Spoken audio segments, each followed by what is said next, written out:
In this video, we will be discussing about March 2024 का board exam का solution. वो भी चैप्टर वाइज सोल्यूशन रहेगा ऑफ साइंस 1. तो first let us discuss about lesson number 1 gravitation. तो lesson number 1 gravitation में जो भी क्वेश्चंस पूछे गए थे मार्च 2024 के बोर्ड एग्जाम में, लेट अस डिस्कस दैट. तो पहला क्वेश्चन ये पूछा था, आंसर द फॉलोइंग. ये 2 मार्क का क्वेश्चन था. What is free fall and when is it possible. इसका जो आंसर है वो टेक्स्ट बुक का पेज नंबर 11 में दिया है. तो what is free fall? Whenever an object moves under the influence of force of gravity alone, it is said to be a free fall. फिर ये भी पूछा था when is it possible. तो इसका आंसर यहाँ पे है, true free fall is possible only in vacuum. Question 2, observe the figure and answer the questions. ये 3 मार्क का क्वेश्चन था और ये फिगर ऑब्जर्व करके क्वेश्चन ए, बी और सी को आंसर करना है. क्वेश्चन ए में क्या पूछा है, state Newton's universal law of gravitation. इसका जो आंसर है वो टेक्स्ट बुक का पेज नंबर 4 में दिया हुआ है. It is given over here. Newton's universal law of gravitation states that every object in the universe attracts every other object with a definite force. This force is directly proportional to the product of the masses of the two objects and is inversely proportional to the square of the distance between them. इसके बाद ये लिखना है F is equal to G into m1 m2 upon d square. What is question B? If the distance between the two bodies is tripled, how will the gravitational force between them change? तो ये जो distance दिया है दो body के बीच में of mass m1 and m2, इन दोनों के बीच में distance d दिया है. अगर ये distance d ट्रिपल हो जाएगा तो what will be the gravitational force between them? तो that we have to find out. Gravitational force of attraction का फॉर्मूला क्या था, F is equal to G into m1 m2 upon d square. अभी d dash यानी उसका distance अभी change हो गया, that is equal to how much, 3d, triple हो गया है. तो एफ डैश इधर क्या है, the new gravitational force of attraction when the distance is triple. तो F dash is equal to what, G m1 m2 upon D के जगह में क्या लिखना है, 3d. अभी उसका डिस्टेंस जो है वो ट्रिपल कर दिया है, 3d द होल स्क्वायर. तो F dash is equal to what, G into m1 m2 upon 3 the whole square is how much, 9, or d the whole square is how much, d square. Now if you see, if you compare this two equation, this two formula, so what you see, g m1 m2 upon d square, g m1 m2 upon d square, ये दोनों same है. तो यानी g m1 m2 upon d square के जगह में 9 नहीं, सिर्फ d square के जगह में, इतना जगह में क्या लिखेंगे, I'll show you with the help of pencil. तो g m1 m2 upon D square का जगह में क्या लिखना है, f. तो f dash is equal to what, f upon 9. तो g m1 m2 upon D square के जगह में क्या लिखना है, f. तो f dash is equal to f upon 9. Therefore, if the distance is triple, then the gravitational force becomes 1/9 of its original value. Question C, what will happen to gravitational force if mass of one object is double? तो ये दो object था, इसका मास m1 था, इसका मास m2 था, और ये दोनों ऑब्जेक्ट के बीच का डिस्टेंस d था. अभी let us increase the mass of this object as 2m1. अभी डबल हो चुका है, वन ऑफ द ऑब्जेक्ट का मास जो है वो डबल हो गया है. तो कोई भी एक ऑब्जेक्ट का मास को डबल कर सकता है, या तो इसको नहीं तो इसको. ना I have increase this mass of this object as 2m1. Now force of attraction between these two objects का फॉर्मूला क्या है, g into m1 m2 upon D square. अभी m1 डैश कितना है, m1 dash is equal to 2m1. Now the force of attraction between these two objects, जिसका एक का मास जो है वो इंक्रीज हो गया, डबल हो चुका है, let us denote that force of attraction as f dash. तो f dash is equal to what, g into m1 की जगह में क्या आएगा, 2m1 into m2 upon d square. So that is equal to what, 2g m1 m2 upon d square. Now g m1 m2 upon d square is what, f. तो इसके जगह में g m1 m2 upon d square के जगह में क्या लिखना है, f. तो f dash is equal to what, 2f. So when the mass of one of the object is double, the gravitational force of attraction between the two objects will be equal to what? 2F. So when the mass of one object is doubled, then the force between them is also doubled. Lesson 2 periodic classification of elements. इस lesson में जो भी question मार्च 2024 के board exam में पूछा था, late us discuss that. First question, answer the following. ये 1 mark question था. Right the name of the atom having the smallest size. ये जो क्वेश्चन है लेसन के एंड में जो एक्सरसाइज है question number 5A, same question है. तो आंसर क्या है? Helium atom has the smallest size. सबसे स्मॉलेस्ट साइज ऑफ एटम जो है वो फर्स्ट पीरियड में रहेगा. तो फर्स्ट पीरियड में 2 ही एटम्स है, हाइड्रोजन और हीलियम. हाइड्रोजन के पास सिर्फ 1 इलेक्ट्रॉन है और हीलियम के पास 2 इलेक्ट्रॉन है. तो न्यूक्लियस में जो पॉजिटिवली चार्ज प्रोटॉन रहता है और इलेक्ट्रॉन रहता है, इन दोनों के बीच में फोर्स ऑफ अट्रैक्शन रहता है. जैसे ही हीलियम में 1 इलेक्ट्रॉन बढ़ जाएगा तो फोर्स ऑफ अट्रैक्शन जो है न्यूक्लियस और इलेक्ट्रॉन के बीच में इंक्रीज होगा. दैट इज़ वाई ये जो आउटर शेल है वो और भी नज़दीक आएगा न्यूक्लियस के पास में. तो हाइड्रोजन का जो साइज़ है वो थोड़ा बड़ा रहेगा और हीलियम का साइज़ जो है वो छोटा रहेगा. तो सबसे छोटा एटम कौन सा है? Helium. Helium has the smallest size. You can see this on page number 23. ये पीरियोडिक टेबल से समझ में आएगा. फर्स्ट पीरियड में 2 ही एटम है, हाइड्रोजन, हीलियम. तो हाइड्रोजन बड़ा है कि हीलियम बड़ा है? तो हाइड्रोजन बड़ा है और हीलियम छोटा है. Just now I explain to you. Second period में जाएगा तो नंबर ऑफ़ शेल्स बढ़ जाएगा. फर्स्ट पीरियड में सिर्फ 1 ही शेल है, सेकेंड पीरियड में 2 शेल है, थर्ड पीरियड में 3 शेल है. तो जैसे जैसे नीचे जाएगा तो नंबर ऑफ़ शेल्स बढ़ते जाएगा तो साइज़ भी बढ़ते जाएगा. तो फर्स्ट पीरियड का ही देखना चाहिए. Hydrogen, helium. हाइड्रोजन का साइज़ बड़ा है और हीलियम का साइज़ छोटा है. तो सबसे छोटा कौन सा साइज़ है? हीलियम का. Question 2, answer the following. ये 2 मार्क का क्वेश्चन है. क्वेश्चन में क्या पूछा है? State Dobereiner's law of triad, give 1 example of it. अभी डॉबराइनस लॉ ऑफ ट्रायड जो है टेक्स्ट बुक का पेज नंबर 16 में दिया हुआ है. You can see over here. The page number 16 में answer is there. Dobereiner made groups of 3 elements each having similar chemical properties and called them triads. He arranged the 3 elements in a triad in an increasing order of atomic mass and showed that the atomic mass of the middle element was approximately equal to the mean of the atomic masses of the other 2 elements. अभी question में give 1 example पूछा है. यहाँ पे 3 example है, कौन सा भी एक ले सकता है. I have taken the first one. Lithium, sodium, potassium. Lithium Li, उसका एटॉमिक मास कितना है? 6.9. और पोटेशियम का कितना है? पोटेशियम का एटॉमिक मास 39.1 है. So let us find out the sodium का atomic mass. So you can take any one of the example. For example, lithium, sodium, potassium. Atomic mass of lithium Li is equal to 6.9. Atomic mass of potassium K is equal to 39.1. Therefore, atomic mass of the middle one, atomic mass of sodium Na is equal to what? Atomic mass of lithium plus atomic mass of potassium upon 2. That is equal to how much? 6.9 plus 39.1 upon 2. Now when you add 6.9 plus 39.1, you will get 46. 46 divided by 2 is equal to how much? 23. So the atomic mass of sodium Na is equal to how much? 23. Question 3, answer the following. 3 mark का question है ये. यहाँ पे एक passage दिया हुआ है. Passage में 6 ब्लैंक है बीच बीच में. वो ब्लैंक को फिल करना है और ये ब्लैंक में कौन सा वर्ड्स डालना है वो ब्रैकेट से सिलेक्ट करके डालना है. अभी पैसेज में क्या दिया है? On the basis of electronic configuration, elements in the modern periodic table are classified into dash blocks. तो first blank में क्या आएगा? 4 blocks. तो answer is what? 4. Groups 1 and 2 elements are included in dash and all these elements are metal. तो इस blank, second blank में क्या आएगा? S block. And all these elements are metals except hydrogen. Group 13 to 18 elements are included in dash. Third blank में क्या आएगा? P block. This block contains metals, non-metals and metalloids.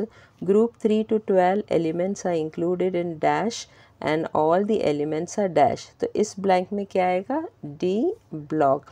और इस वाला blank में क्या आएगा? metals. Elements shown at the bottom of the periodic table, that is lanthanides and actinides, constitute dash and all these elements are metal. तो last blank का answer क्या है? F block. ये एक्सप्लेनेशन जो है वो टेक्स्ट बुक का page number 21 में मिल जाएगा. Now third lesson, lesson 3, chemical reactions and equation. First question क्या है? Write the molecular formula of calcium carbonate. ये 1 mark का question है. तो आंसर क्या है? The molecular formula of calcium carbonate is CaCO3. ये पेज नंबर 37 में दिया हुआ है. Calcium carbonate is used in this experiment. उसका molecular formula क्या है? CaCO3. Question 2, answer the following. ये 3 मार्क्स का क्वेश्चन है. इसमें 2 क्वेश्चन है. क्वेश्चन ए में क्या पूछा है? What are the factors affecting the rate of chemical reaction. इसका जो आंसर है वो पेज नंबर 40 और 41 में दिया हुआ है टेक्स्ट बुक का. तो answer is here, factors affecting the rate of chemical reaction. First one is what? Nature of the reactant. Second one is what? Size of the particles of the reactant. Third one is what? Concentration of the reactant. Fourth one is temperature of the reaction. और fifth वाला जो है वो next page में दिया हुआ है, catalyst. So these are the 5 factors which affect the rate of chemical reaction. Question B, explain any one factor. ऊपर का इस क्वेश्चन ए में we had seen that 5 factors affect the rate of chemical reaction. उसमें से कौन सा भी एक के बारे में एक्सप्लेन करना है. मैंने जो एक्सप्लेन किया है वो पेज नंबर 40 में दिया हुआ है. So I have taken this concentration of the reactants. Dilute HCl reacts slowly with CaCO3 and thereby CaCO3 disappears slowly and CO2 also liberates slowly. On the other hand, the reaction with concentrated HCl takes place rapidly and CaCO3 disappears fast. Concentrated acid reacts faster than dilute acid, which means that rate of reaction is proportional to the concentration of the reactants. You can write any one, and कोई भी एक explain कर सकते हैं. 5 factors है जो affect करता है rate of chemical reaction. उसमें से कौन सा भी आप explain कर सकते हैं. I have taken concentration of the reactants.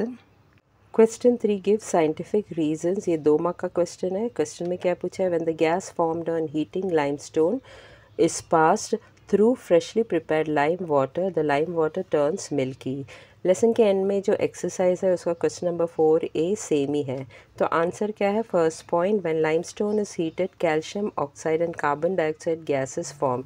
Reaction क्या है? CaCO3 that is calcium carbonate in solid form on heating it gives what? CaO, calcium oxide in solid form, plus CO2, carbon dioxide in gaseous form. Second point, when carbon dioxide gas is passed through freshly prepared lime water, the solution turns milky due to the formation of calcium carbonate which is insoluble in water. उसका reaction क्या है? CaOH twice, that is calcium hydroxide, वो है lime water which is in aqueous form, plus CO2, carbon dioxide in gaseous form. When both react with each other, we get what? CaCO3, calcium carbonate in solid form, plus H2O, water in liquid form. Next lesson number 4, effects of electric current. इस lesson से जो भी questions पूछे गए थे board exam में, let us discuss that. First one, give scientific reason. ये 2 mark का क्वेश्चन है.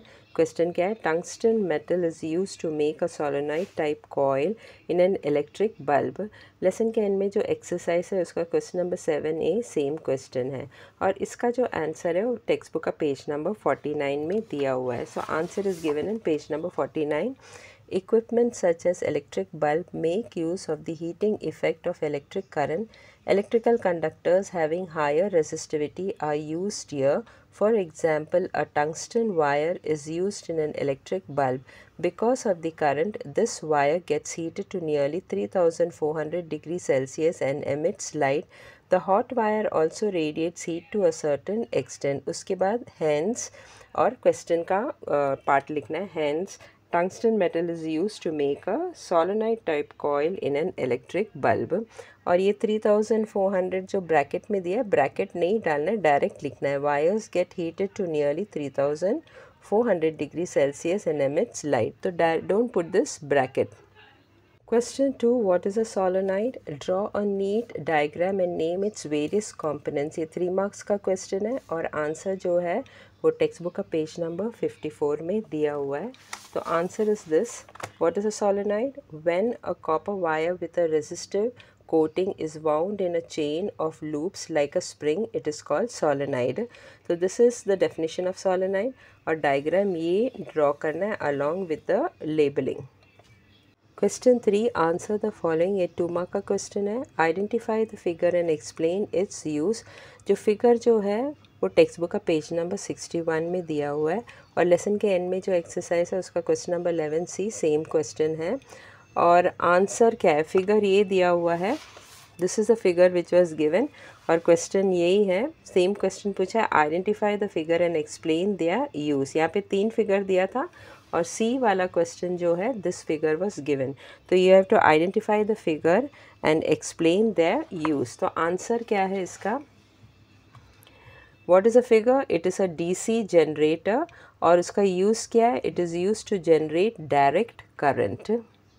Lesson number 5 heat. इस लेसन में से जो भी क्वेश्चन मार्च 2024 के बोर्ड एग्जाम में पूछा था, late us discuss that. First one, right the correct alternative. ये 1 मार्क क्वेश्चन है.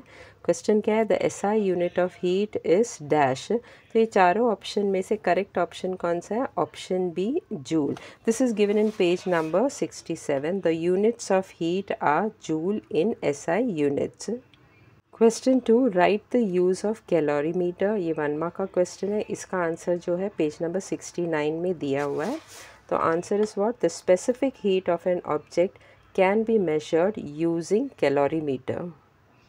Question 3, observe the following graph. Graph जो है वो टेक्स्ट बुक का पेज नंबर 63 में दिया है and answer the following questions. ये 3 मार्क का क्वेश्चन है. तो ग्राफ कौन सा दिया था, this was the graph given in the board paper.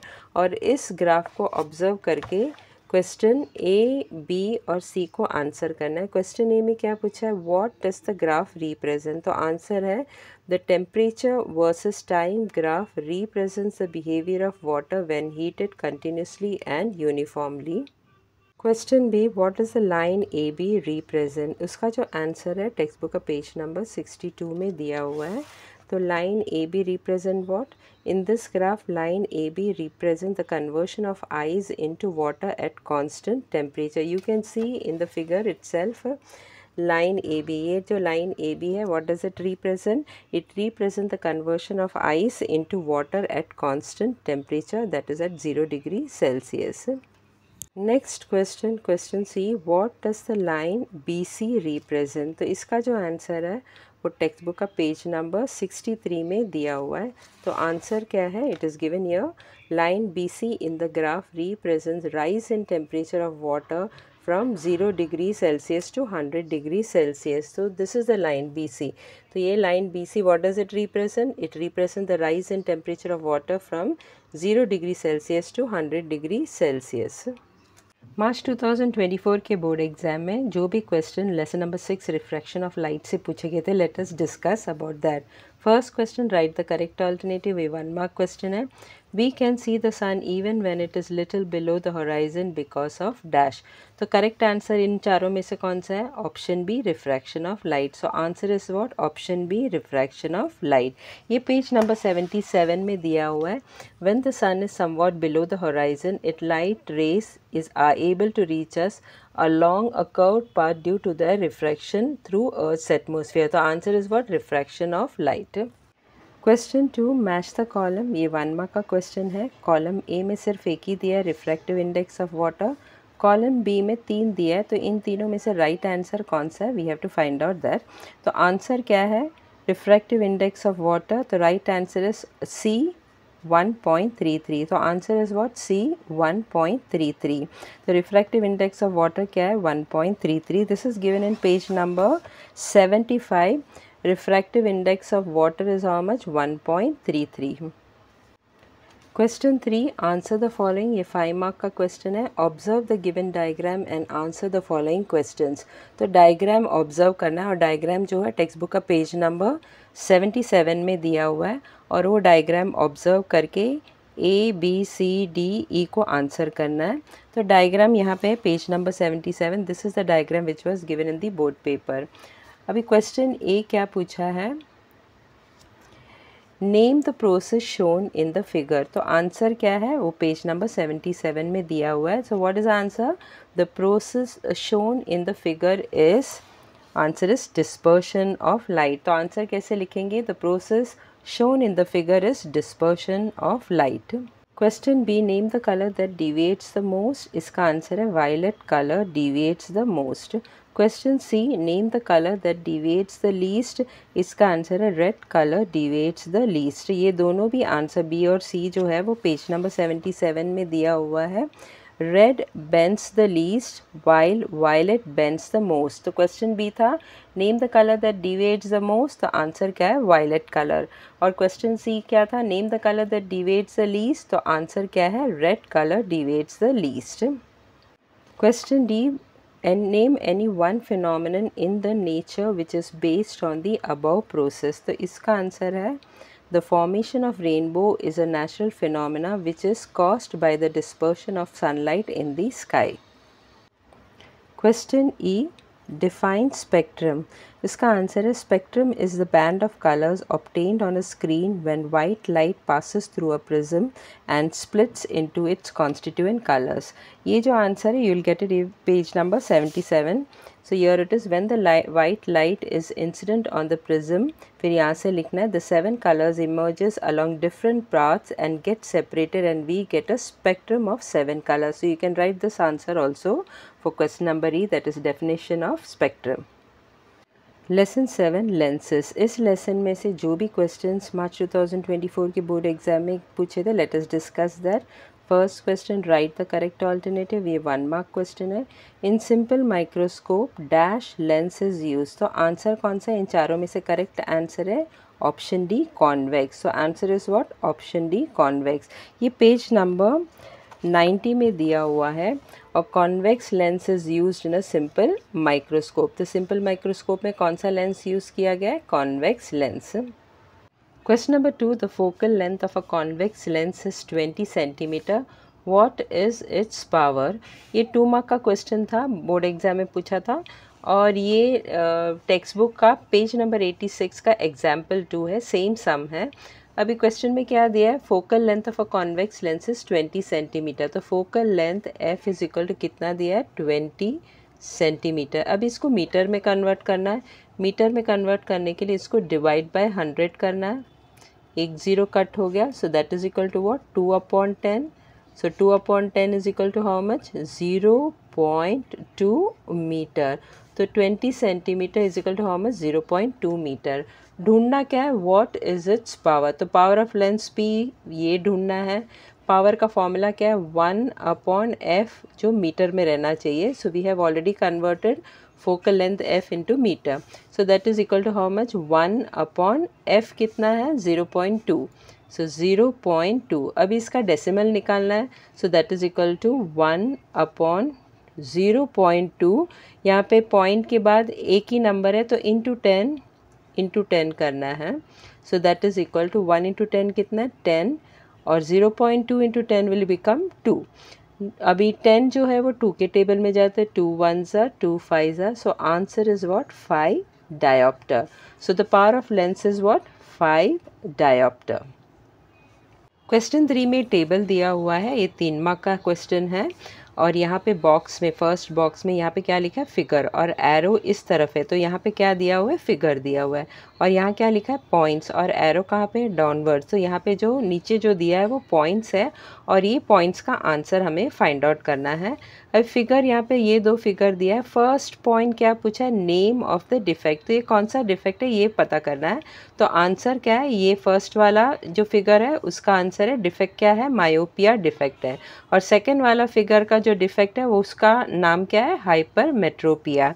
ये जो है वो पेज नंबर 88 में दिया हुआ है। यू कैन सी, ये फिगर दिया था तो ये क्या है? Myopic defect. और नीचे वाला ये फिगर दिया था, ये कौन सा है? हाइपरमेट्रोपिक डिफेक्ट है। सेकंड पॉइंट क्या पूछा था? पोजिशन ऑफ द इमेज, यानी ये इमेज जो है वो कहाँ पे फॉर्म होता है? From the figure itself you can सी, तो फिगर में ही पता चलता है कि पोजिशन ऑफ द इमेज कहाँ पे? इन फ्रंट ऑफ रेटिना, तो इन फ्रंट ऑफ द रेटिना। और सेकेंड वाला में पोजिशन ऑफ द इमेज कहाँ पे, बिहाइंड द रेटिना, यहाँ पे इमेज फॉर्म होता है, so it is behind the retina. तो पोजिशन ऑफ द इमेज इसका क्या है, in front of the retina, और position of the image of this defect is what, behind the retina. You can see the answer is given in the textbook in page number 88 only. The image of a distant object, the image of the distant object forms in front of the retina. तो myopic में image कहाँ पे form होता है, front of the retina. उसी तरह hypermetropic में defect में इमेज कहाँ पे फॉर्म होता है, the image of the nearby objects get form behind the retina. तो आंसर क्या है, बिहाइंड द रेटिना। थर्ड वाला क्या पूछा है, lens used to correct the defect. तो मायोपिक डिफेक्ट में कौन सा लेंस यूज़ किया जाता है करेक्ट करने के लिए, कॉनकेव लेंस। और हाइपरमेट्रोपिक डिफेक्ट में कौन सा लेंस यूज़ किया जाता है, convex lens. The answer is given here. This defect can be corrected by using spectacles with concave lens of proper focal length. तो मायोपिक में डिफेक्ट किस लेंस से करेक्ट किया जाता है, कॉनकेव लेंस में। और हाइपरमेट्रोपिक में कौन सा लेंस यूज़ किया जाता है, this defect can be corrected by using convex lens with proper focal length. तो हाइपरमेट्रोपिक डिफेक्ट में करेक्शन के लिए कौन सा लेंस यूज़ किया जाता है, convex lens. So that is what I have written over here. So answer is what? Lens used to correct the defect. For myopic it is concave lens, and for hypermetropic it is convex lens. Next is which lesson? Lesson number 8, metallurgy. First question, choose the correct alternative. Write the correct alternative. This is 1 mark question. इसमें क्या पूछा है, in dash process a layer of molten tin is deposited on metal. तो answer क्या है इसका, option B, tinning. This is given in page number 107। Tinning में दिया हुआ है, in this method a layer of molten tin is deposited on metals. तो answer क्या है, tinning. Question 2, give scientific reason. ये 2 मार्क का क्वेश्चन है। क्वेश्चन क्या है, on exposure to air silver articles turn blackish after some time. इसका जो आंसर है टेक्स्ट बुक का पेज नंबर 106 में दिया हुआ है। So answer is given over here, on exposure to air silver articles turn blackish after some time. This is because of the layer of silver sulphide Ag2S formed by the reaction of silver with hydrogen sulfide in air. Question 3, write any 3 general properties of ionic compounds. ये 3 marks का question है। इसका जो answer है वो page number 99 में दिया हुआ है टेक्स्ट बुक का। तो answer is given over here, general properties of ionic compounds. 5 properties दिया है, 1, 2, 3, 4th one and 5th one। इसमें से कोई भी 3 लिख सकता है। I have taken the first, second and third one. तो first property, general property of ionic compound क्या है, the ionic compound exist in solid state and are hard. Second point, the ionic compounds are brittle and can be broken into pieces by applying pressure.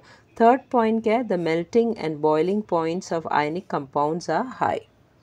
Next are questions from lesson number 9, carbon compounds. First question क्या है, right the correct alternative. ये 1 mark का question है।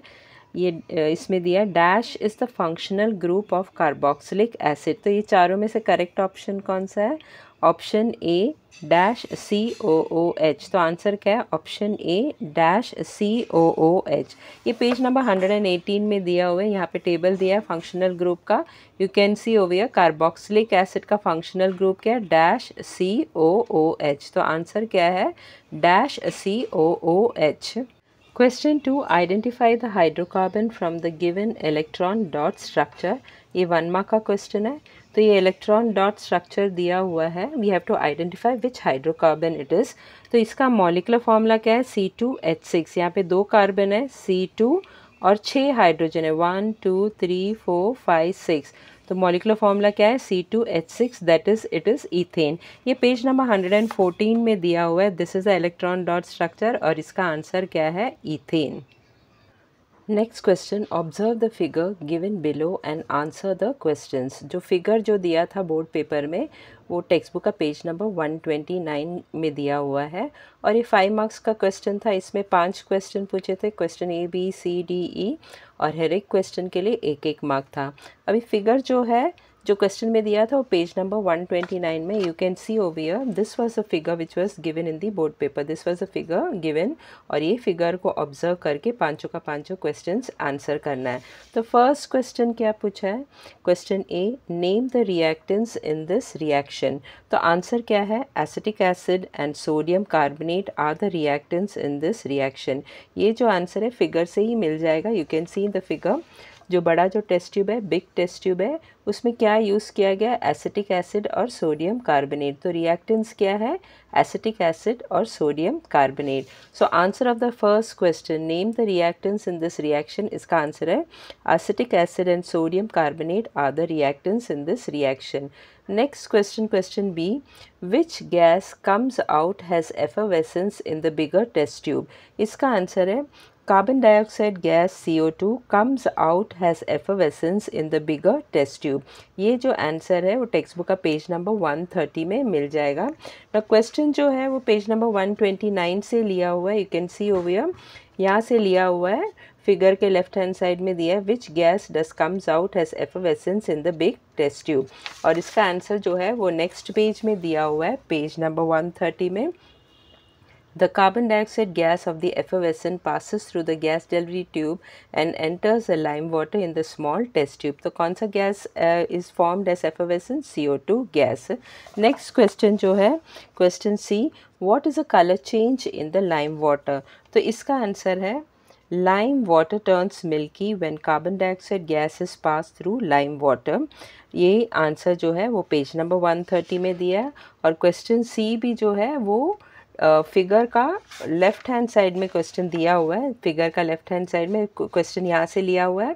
That is in page number 129. What is a colour change in the lime water. और answer जो है वो page number 130 में दिया हुआ है. आंसर क्या है? Lime water turns milky. तो लाइम वाटर का कलर कैसे चेंज हो जाता है? Milky when carbon dioxide gas passes through lime water. तो answer is what? Lime water turns milky when carbon dioxide gas is pass through lime water. Question D, in the above experiment instead of sodium carbonate which chemical can be used to get the same products. तो जो experiment में products reactants क्या use किया था? Acetic acid और sodium carbonate. तो sodium carbonate के जगह में और कोई केमिकल यूज़ कर सकता है to get the same products. तो आंसर क्या है? In the above experiment, sodium bicarbonate can be used instead of sodium carbonate to get the same products. That is given in page number 130. ये जो answer है वो page number 130 में दिया हुआ है. If sodium bicarbonate is used instead of sodium carbonate in the above activity, similar observations are obtained. तो sodium carbonate की जगह में सोडियम बाइकार्बोनेट भी यूज़ कर सकते हैं to get the same products. Next question. Right the use of acetic acid. तो use of acetic acid जो है वो पेज नंबर 128 में इसका आंसर दिया हुआ है. You can see over here in the green box it is given. Vinegar which is used as a preservative in pickles is a 5-8% aqueous solution of acetic acid. So this is the use of acetic acid. Science 1 lesson 10 space mission. इस lesson में से जो भी question मार्च 2024 के board exam में पूछे गए थे, let us discuss those answer. First question, what is meant by satellite launch vehicle? Name any one Indian satellite launch vehicle. ये 2 मार्क्स के लिए पूछा गया था और इसका जो आंसर है वो पेज नंबर 140 में दिया गया है. अभी वो फर्स्ट क्वेश्चन क्या पूछा? What is meant by satellite launch vehicle. ये पेज नंबर 140 में टॉप में दिया हुआ है. Satellite launch vehicles are use to place the satellites in their specific orbits. Next question क्या पूछा? Name any one Indian satellite launch vehicle. इसका भी आंसर पेज नंबर 140 में दिया है. It is given over here. Polar Satellite Launch Vehicle PSLV is an Indian satellite launch vehicle. Second question, the orbit of a satellite is exactly 35,780 km above the Earth's surface and its tangential velocity is 3.08 km per second. How much time the satellite will take to complete one revolution around the Earth? और radius bracket में दिया हुआ है. Radius of the earth is equal to how much? 6,400 kilometre. ये 3 marks के लिए पूछा गया था बोर्ड एग्जाम में और ये टेक्स्ट बुक का पेज नंबर 139 का एग्जाम्पल 2 है. You can see over here page number 139 of text book example 2. और ये सम जो बोर्ड एग्जाम में दिया था वो सेम है। यहाँ पे एग्जाम्पल 2 में लिखा है in the previous example how much time the satellite will take to complete 1 revolution around the earth. So you have to see the example 1।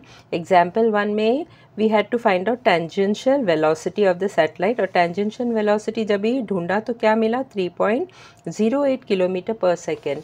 तो एग्जाम्पल 2 का क्वेश्चन क्या रहेगा, suppose the orbit of a satellite is exactly 35,780 kilometre above the earth surface and the tangential velocity of the satellite is 3.08 kilometer per second, then how much time the satellite will take to complete 1 revolution around the earth. So this was a question which was asked in the board exam. तो example 1 देख के example 2 को समझ के लेना है. Now let us solve the sum.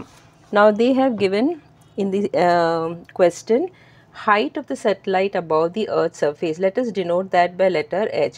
The height of the satellite above the earth's surface is how much? 35,780 kilometer. So H is equal to 35,780 kilometer. Now velocity of the satellite, let us denote that by V. Velocity of the satellite V is equal to how much? 3.08 kilometer per second. So that is equal to 3.08 kilometer per second. Now time taken to complete 1 revolution T, let us denote that by capital letter T. तो वो हमें ढूंढना है how much time the satellite will take to complete 1 revolution around the earth. So time taken to complete 1 revolution, which is denoted by letter T, that we have to find out. Now radius of the orbit, let us denote that by small letter r. Now distance traveled by the satellite during 1 revolution is equal to 2 pi r. अभी ये कैसा मिला 2 pi r?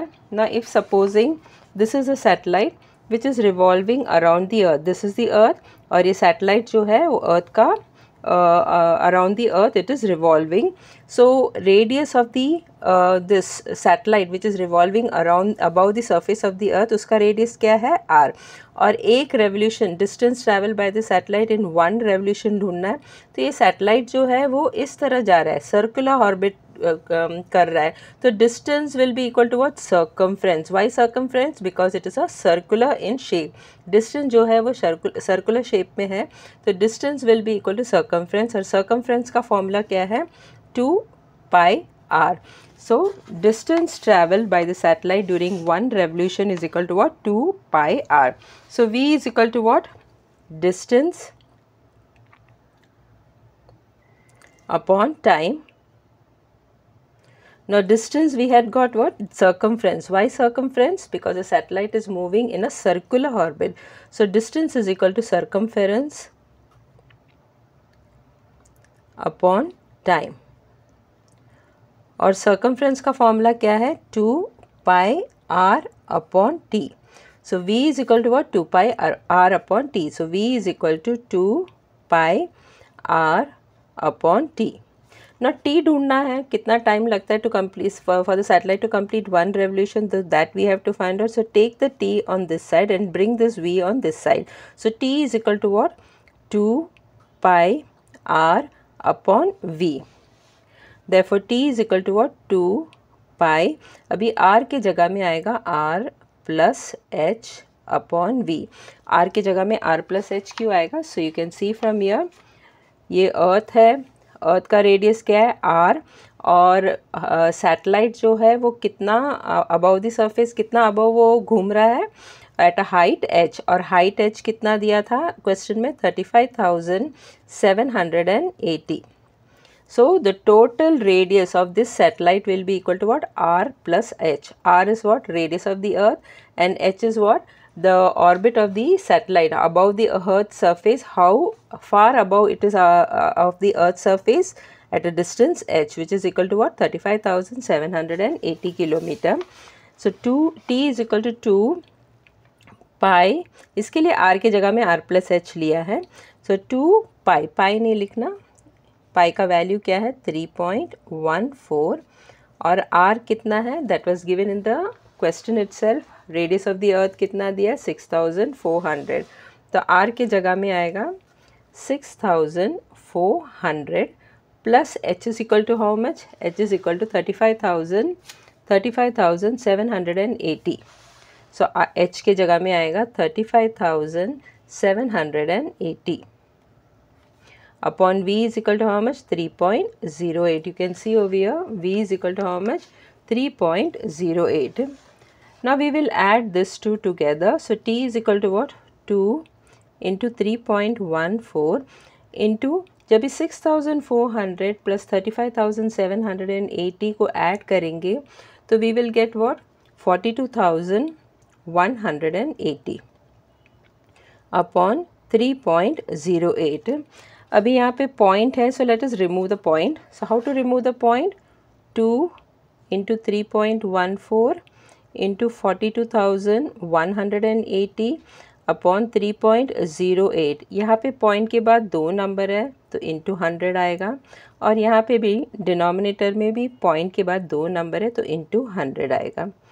So 2 into 3.14 into 100 will become 314, that is 314 into 42,180 upon 3.08 को 100 से multiply करेंगे तो what will get 308. अभी ये 2 और 308 जो है वो 2 के टेबल में जाता है, 2 1s और 308 को 2 से डिवाइड करेंगे तो what will get 154. अगेन 314 और 154 2 के टेबल में जाता है, 314 को 2 से डिवाइड करेंगे तो व्हाट विल गेट 157 अपॉन 154 को 2 से डिवाइड करेंगे तो व्हाट विल गेट 77. सो 157 तो न्यूमरेटर में क्या है 157 इंटू 42,180 और डिनोमिनेटर में क्या है 77. अभी 157 को 42,180 से मल्टीप्लाई करो, so what you will get 66,22,260 upon denominator में क्या है 77. अभी 66,22,260 को 77 से डिवाइड करो तो what you will get 86,003.376. Decimal के बाद 3 नंबर ढूंढेंगे तो बस है, that is 86,003.376 seconds. So that is equal to 86,003.3. अभी पॉइंट के बाद 3 नंबर की ज़रूरत नहीं है, 2 नंबर सफिशिएंट है तो 6 को निकाल दो, लेकिन 6 जो है वो 5 से बड़ा है, इसके लिए इसका पहला वाला नंबर 7 जो है वो एक नंबर से बढ़ जाएगा, तो पॉइंट के बाद 3 7 नहीं आएगा, 3 8 आएगा. सो 86,003.38 सेकेंड्स. अभी इसको आवर्स में कन्वर्ट करो. आवर्स में कन्वर्ट करने के लिए 86,003.38 को 60 इंटू 60 से डिवाइड करो. So when you divide this what you will get 86,003.38 को 60 इंटू 60 से डिवाइड करेंगे तो आंसर क्या आएगा 23.89 आवर्स. अब ये 0.89 आवर्स को मिनट्स में कन्वर्ट करो. So how will you convert it into minutes? 0.89 into 60 से मल्टीप्लाई करना है. तो when you multiply it with 60 what you will get 53.4. So answer is what 23 hours 53 minutes 53.4 minutes. अभी ये 0.4 मिनट्स को भी सेकेंड में कन्वर्ट कर सकते हैं तो what you'll get 23 hours 53 minutes, और 0.4 को भी 60 से मल्टीप्लाई करना है, 0.4 into 60. When you multiply it with 60 what you'll get, तो पॉइंट विल कम हियर, सो 0 चला जाएगा, सो 24 सेकेंड्स. फिर टेक्स्ट बुक में 24 सेकेंड्स नहीं दिया, इसको हटा दिया है, इसको हटा के 53 मिनट्स को 54 मिनट्स किया है. तो final answer is what 23 hours 54 minutes. So the satellite will take how much time 23 hours and 54 minutes to complete one revolution around the earth.